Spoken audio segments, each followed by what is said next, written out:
Welcome to my first painting update of 2021. I think for this update I'll work from the front to the back because it'll make manipulating stuff easier.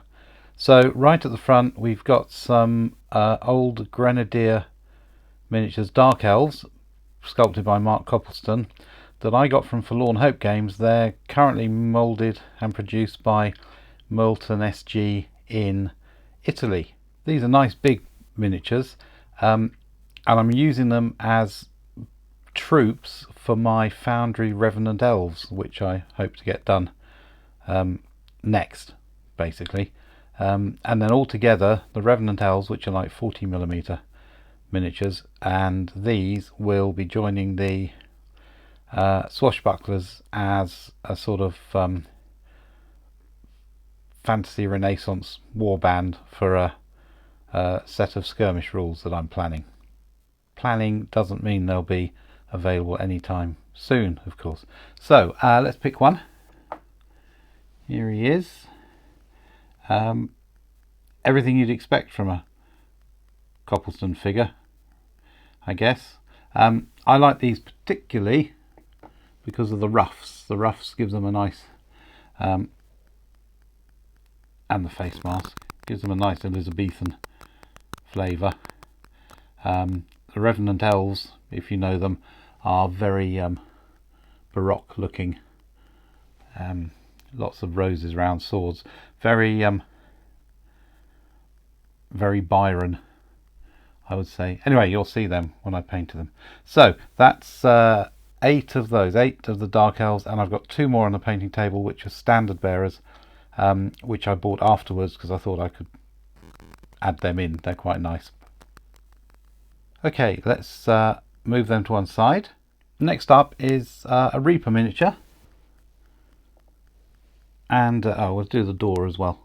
So this is a metal Reaper miniature, sort of World War II American hero. It looks a nice miniature on the surface, but actually, I don't know. I don't want to complain because it is quite a nice miniature. It's good and big and chunky, but the water bottle's too small, and I don't know. Anyway, the webbing's wrong and the gaiters are wrong. I painted him to be a not Sergeant Rock, because I've got some Americans coming for my Crossfire project, because I fancied some Americans. So I'm going to have late war Americans, early war British and early war Germans, and it's probably going to upset people, but it means I can use Sergeant Rock. I'm also going to paint up my World War II versions of Captain America and Bucky as soon as I find them in the drawers. So that's him, nice big chunky figure. And then also finished off this year very quickly, this is a resin 3D printed dungeon door. I added a bit of wood because it's quite short, so that step is based on. On the other side, got a face, which is quite nice. So that'll just get put in the general dungeon accessories box. Behind them we've got some armour for my World War II Crossfire project. Shift them out the way. Okay, now tanks. Not my favourite things, I must say. I really don't enjoy painting things like tanks and vehicles, and it probably shows in the finished results. However, I had bought a pair of die-cast 1/50th scale Corgi tanks for my Crossfire project because I'd like a tank per side, and I decided, well, I didn't like them. I wanted something different, so I got these. These are 3D printed tanks. I didn't print them, I bought them. My 3D printer's mothballed and it's got a load of stuff on it, and I should get it going because actually I've spent, when everything has arrived, I will have spent about £70 on 3D printed stuff, and that's, you know, what I bought a 3D printer for. Anyway, I got these off eBay. Let's start with the Stuart. So the Stuart, £8.50, 2-part kit. So you get a rotating turret. I do have transfers on the way for all of these, so everything and I've got some more tanks coming, so everything will be transferred up towards the end. But for £8.50, resin one costs £20, plastic kit costs £20. I could get almost 3 of these for the same things, and I don't think the printing lines, which you can see because it's close up, you know, I don't think the printing lines don't bother me that much, and when it's over there on the table, and even that's still very close, they pretty much disappear. So I'm very pleased with the 3D printing option. From the same supplier, I got this Panzer III for the Germans, and it's got the extra armour on. Again, everything.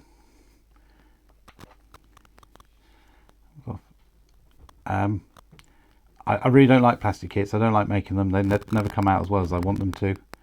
It's my cat. So these, you know, not having to make them, brilliant, love it. I would have gone for resin, but again, resin, £25 for a Panzer III.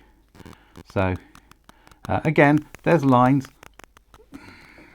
I suppose, yeah, no, I don't care. I think they're really nice. They'll do for me. Again, transfers are on the way.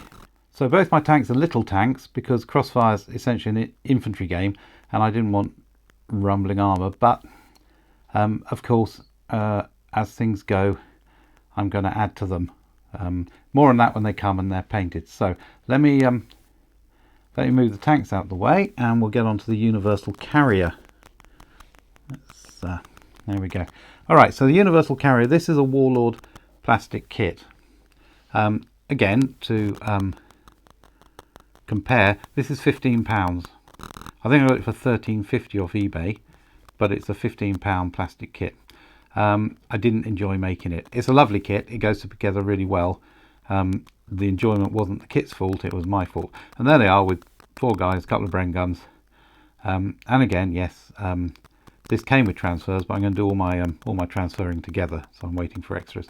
So I wasn't going to do this at all. I got it before any of the miniatures arrived, and I thought, well, actually, this isn't very useful to me in a Crossfire game.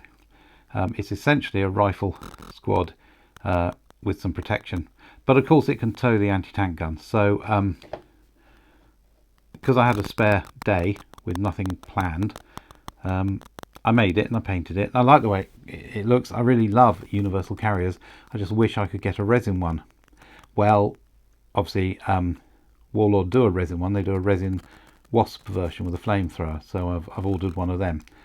And because these things always go the same way, because the British have an armoured carrier for some troops, the Germans, I've got a German half-track on the way as well. So the escalation has begun. Well, a couple of light tanks and a couple of carriers, not the end of the world, I suppose. Still an infantry game. I'm not going to tell you about the Sherman and the Panzer IV that's in the post, because that will just, well, we'll get to them when I've painted them. Right, let's get the carrier moved off, and that leaves me with my Britannia Mexicans. Now these I painted at the end of last year. I finished the bases on December the 31st, so they were heavy guys. Let's move one sort of front and center. I bought these in 2016. They were for the sort of southern part of my expanded Plains War project.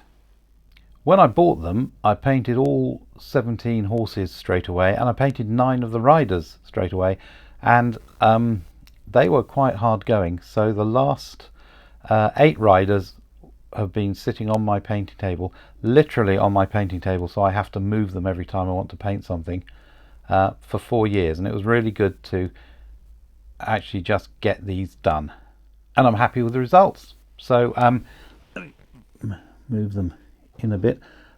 The Mexicans on foot I've already got and done, and these are their mounted versions. So whoa, they will be fighting off Apaches and maybe some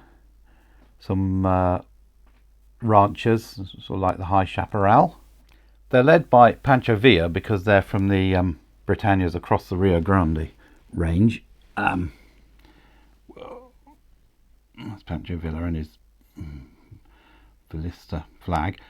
So they're not really the right period Mexicans, but they've all got sombreros, they've all got double bandoliers of things, and they all look like rampaging banditos. So I'm quite happy to use them. There